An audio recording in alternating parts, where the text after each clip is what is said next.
నాశనం చేశారు కదమ్మా. ఈ రోజు హిందూ స్త్రీ అంటేనే ప్రపంచ దేశాలు ఎలా చూస్తున్నాయి? ప్రపంచ దేశాలలో ఉన్నటువంటి స్త్రీలు హిందూ స్త్రీగా మారాలని కట్టు బొట్టు నిండుగా పెట్టుకుంటే మనం ఏం చేస్తున్నాం? సిగ్గుపడాలి. ఈ జాతి ఈ నాశనం చేయడానికి పుట్టినటువంటి జాతిని గురించి ఇన్ని డిస్కషన్స్ అసలు మనం ఎందుకు పెట్టాలి చెప్పండి? అనవసరంగా వీళ్ళ వల్ల సమాజానికి ఏమి ఉపయోగం ఉంది? మాట్లాడండి. కనీసం శివాజీ ఒక మాట మాట్లాడి, అమ్మ ఇలా ఉన్నావు, చక్కగా ఉన్నావు, బాగున్నావు, ఇలా ఉండండి అమ్మా అని ముప్పాతికి బాగా చెప్పారు. 25% అన్నా సమాజాన్ని ఏం ఉద్ధరిస్తున్నారు అది చెప్పమని చెప్పి. సమాజం కోసం సినిమాలు తీస్తున్నాడు, సమాజం కోసం ఈవిడ పాటలు పాడుతున్నారు. ఎవరు? చిన్మయి కావచ్చు, వాళ్ళ ఆయన కావచ్చు. సమాజం కోసం అంటే నాకు ఒక మాట చెప్పండి. సినిమాలు తీస్తున్నారు, మరి ఎవరు చూడడానికి? అదే అమ్మా, ఏం సినిమాలు చూస్తున్నావు? నువ్వు ఎవరితో పడుకో, చివరికి వచ్చిన తర్వాత అరే నువ్వు నన్ను కాదు ఎంజాయ్ చేసింది, నేను నిన్ను ఎంజాయ్ చేసేసిన థూ అని చెప్పేసి ఆడదపోవాలి. అంటే ఏంటి? తుడిచేయండి, పాపం చేసేసేయండి, మీరు ఎంజాయ్ చేశారనుకుని వెళ్ళిపోండి అని కదా చెప్తున్నాడు. ఏం సందేశం ఇస్తున్నారు?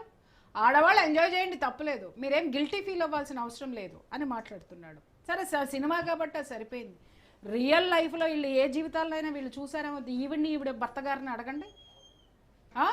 అక్కడ స్టేజ్ మీద ఒక పిల్ల, నేను ఇలా ఉండదలుచుకున్నాను, I came like this but I don't want to be this, I be like this అని చెప్పేసి పోయి వాటేసుకుంటే, పరాయి ఆడపిల్లని కనీసం మర్యాద లేకుండా నువ్వు పోయి హగ్ చేసుకునేటటువంటి సంస్కృతిని నువ్వు ఇచ్చినప్పుడు, ఈ రోజు నా ఇంట్లో పిల్ల కూడా అదే ఫాలో అయితే నిన్ను చెప్పుతో కొట్టాలని తల్లి మనసు మాట్లాడతారు. బాధ్యులు ఎవరు? వీళ్ళే 100% వీళ్ళే. ఇలాంటి చెత్త సినిమాలు తీసి ఇంకొకటి వీళ్ళే ముందుకు ఎందుకు వస్తారమ్మా స్టేట్మెంట్లు ఇవ్వడానికి? నాకు ఒక మాట చెప్పండి. ఎందుకంటే వీళ్ళ యొక్క డిమాండ్ తగ్గిపోద్ది, వీళ్ళ వ్యాపారాలు పడిపోతాయి. ఈ మొగుడు తీసేసి, ఎందుకంటే సంస్కృతి సాంప్రదాయం వస్తే వీళ్ళకి అది చేత కాదు కదా, వీళ్ళు అది నేర్చుకోలేదు కదా, వీళ్ళ కొంపల్లో నేర్పలేదు కదా. అందుకోసం అని చెప్పేసి వీళ్ళు ఏం చేస్తారంటే వీళ్ళ వ్యాపారాలకి ఎక్కడ ప్రాబ్లం వస్తుందో అని ముందే వచ్చేసి వదిలేస్తాయి అనమాట. ఇలాగా ఇప్పుడు ఇదే శివాజీ మాట్లాడుతూ సంస్కారం గురించి చెప్తూ, సావిత్రిలాగా అలాగా ఒక సౌందర్యలాగా వాళ్ళంటే మనకు ఒక ఇంపాక్ట్ ఇచ్చి వెళ్ళారు. వాళ్ళు ఆ రకంగా ఉండాలి, ఆ హీరోయిన్ అంటే ఇలా ఉండాలి అని అన్నారు. అదే కోవలో రష్మిక వస్తుంది అని అన్నారు. మరి దాన్ని కూడా చాలా ట్రోల్ చేస్తున్నారు. రష్మిక మందన డ్రెస్సింగ్ స్టైల్ కావచ్చు, ఆవిడ కనిపించేటువంటి ఆ సినిమాల్లో ఆవిడ వేసుకునే డ్రెస్సులు కావచ్చు, ఇవన్నీ మరి శివాజీ కనపడలేదా?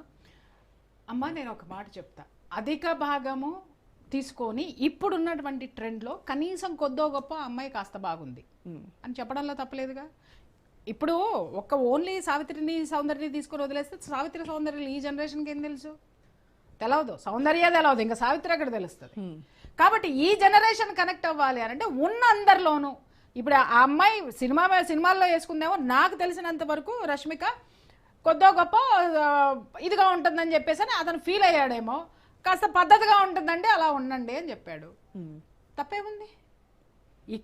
ఇక్కడ 2 నాలుకల ధోరణి మనుషులకి ఇక్కడ దొరికిపోయాడు.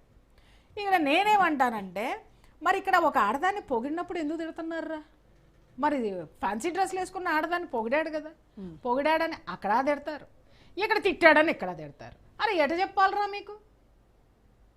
ఈ సమాజంలో వీళ్ళకి ఎట చెప్పాలి? ఎలా చెప్పాలో అలాగే చెప్పాడు శివాజీ. కాకపోతే కొంచెం ఎక్స్ట్రీమ్ అయ్యింది. సో దానికి క్షమాపణ చెప్పాడు. కానీ ఇవాళ మన డిస్కషన్ దేని మీద నడుస్తుంది? సంప్రదాయం ఎక్కడికి పోయిందని ఎవరైనా మాట్లాడుతున్నారు. ఇప్పుడు ఇంకొక విషయము, అసలు స్వేచ్ఛ అనే దాన్ని నిర్దేశించేది ఏంటి? స్వేచ్ఛకు ఒక నిర్వచనం ఏంటి?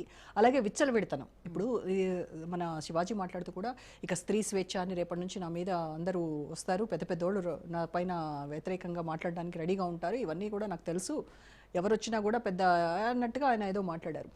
ఆ స్వేచ్ఛ ఏంటి, విచ్చలవిడతనం ఏంటి? స్వేచ్ఛ అంటే నీది నాది. రాత్రి 9 అయినా 10 అయినా మనం వస్తున్నాం, ఇంటి దగ్గర నుంచి వస్తున్నాం, పని చేసుకుంటున్నాం, మళ్ళీ తిరిగి ఇంటికి వెళ్తున్నాం. మన ఇంట్లో మనకి స్వేచ్ఛని ఇచ్చారు కాబట్టి ఇక్కడికి వచ్చాం. ఇచ్చిన స్వేచ్ఛని చాలా జాగ్రత్తగా మనం సమాజంలో కూడా నిలబెట్టుకుంటున్నాం, మళ్ళీ ఇంటికి వెళ్తున్నాం. ఓకే, విచ్చలవిడితనం ఏంటో తెలుసా? బికినీలు, తర్వాత ఇంతింత గుడ్డలు, 40 ఏళ్ళు వచ్చినా కూడా వెనక జాకెట్ లేకుండా మొత్తం వీపు చూపించుకుంటూ ఇవన్నీ వేసుకొని తిరిగి ఇది కరెక్టు, నేను ఇలాగే చూపించకూడనవన్నీ నేను చూపిస్తా, నువ్వు కళ్ళు మూసుకో, నేను ఎవరితోనైనా తిరుగుతా, ఎలా అయినా